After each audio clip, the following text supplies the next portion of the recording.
Earlier in the show, Mike Green of Lionhead was giving us a demo of one of Fable 3's optional quests.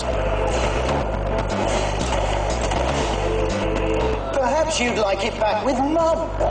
Yep, Fable 2's Sam and Max are back as ghosts, and they want us to find a book for them.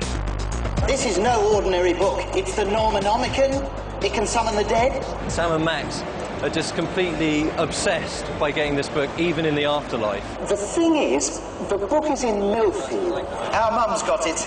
And as you'll see, when we get to the end of the quest, they'll use it for humorous reasons. So far, we've beaten up some undead in Morning Wood.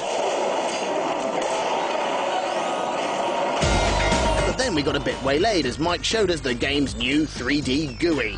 Now I'm going to talk to you about the 3D GUI.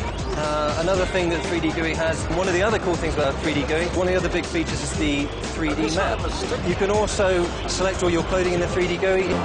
Anyways, we've used the new 3D map to fast travel to Millfields, close to where the blasted book we're after is supposedly located. Dog's obviously back, and he's going to tell us where we need to dig up one of the items. Here he comes.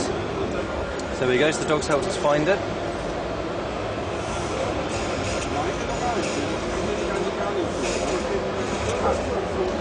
So here we go.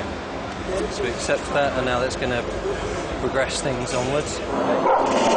OK, we've got Sam and Max's book. But it seems we've awoken its guardian. And if you remember Sam and Max's mum from Fable 2... Here! What are you doing to my... Oh no, the book! How could we forget? Watch out! Oh, nicely done! So obviously if we were in co-op now, we could have friends helping me out. Co-op player can play with you from, you know, the beginning of the game through to the end. Give you much trouble? You really up your way around a fracas. Watch out for... Oh, nicely done. That one. So just changing between weapons is far more fluid than it ever was on Fable 2. So one of the other cool things is, depending on the way your weapon has morphed or the weapons you've found, you'll get different finishing moves against enemies. And you'll notice that the whole experience is way more cinematic than Fable 2. You get a lot of sort of smaller camera cuts that show cooler moves.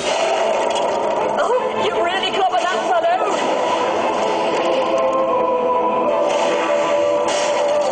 That one didn't give you much trouble. As you notice, all my tattoos are glowing. So again, I'm quite powered up, I think, at the moment. So, you know, players will, as they play the game, unlock that. They were just watered.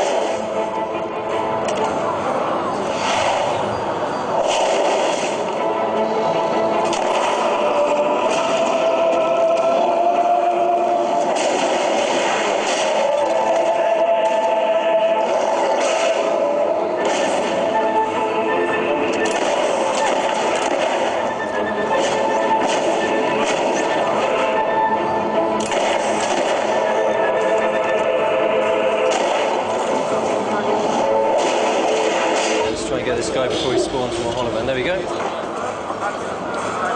So now we're free to go back and find Sam and Max.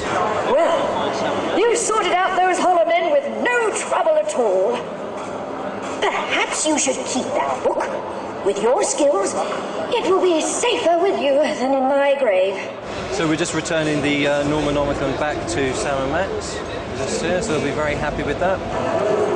What should we do?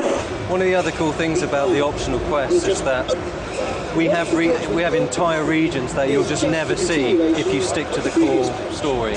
And those new regions will allow you to buy new properties, which means you're going to be getting more income. So there's a lot of rewards for players that go off, explore Albion, do all the quests.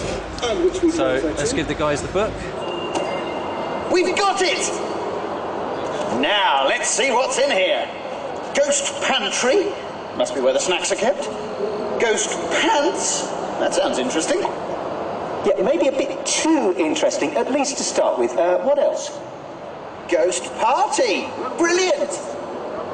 Right, let's have that then. Now then. Necrus Risius Cordroy.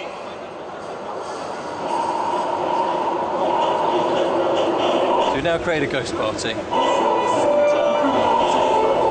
And if players continue playing and come back later on, they'll realise that things have gone slightly awry, and the mystery will deepen.